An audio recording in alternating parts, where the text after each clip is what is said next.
Кугашдарова Айзере, я ученица 9 класса, я координатор Шанарака Кирвин в проекте «Менің өмірінде қолданатын мақал-мәтелдер». И пословица, которую я использую в своей жизни, это «Тені саудың жаны сау». Я думаю, эта пословица актуальна для каждого человека, так как она, кстати, похожа на русскую пословицу «В здоровом теле здоровый дух».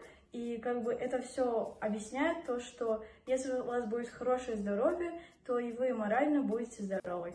Жердің сәні егін, ердің сәні білім деген мақал-мәтел маған өте ұнайды.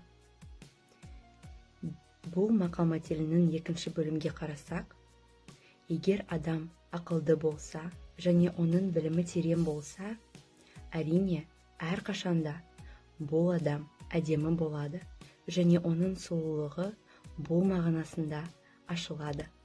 Ауыл итінің достығы сүйек тастағанша. Дружба умных собак до первой косточки. Я думаю, данная казахская пословица отражает суть современной дружбы. Многие люди дружат и совершенно не задумываются о том, что после первой ссоры или разладки между ними у них может произойти так, что они совершенно разойдутся по разным путям. Ағаш тамырымен адам досымен мықты. А перевод человек крепок друзьями, а дерево корнями.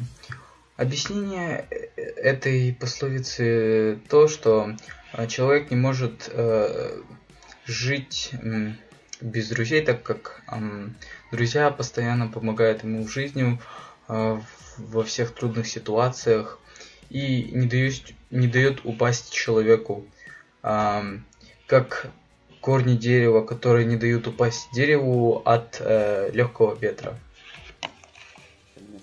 Пословица, которая меня мотивирует.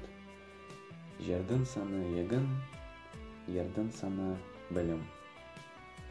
Я понимаю эту пословицу как то, что главная цель в жизни человека – это знание. Мы должны развиваться, обретая знания. Ведь знания украшают человека, так же, как урожай украшает землю.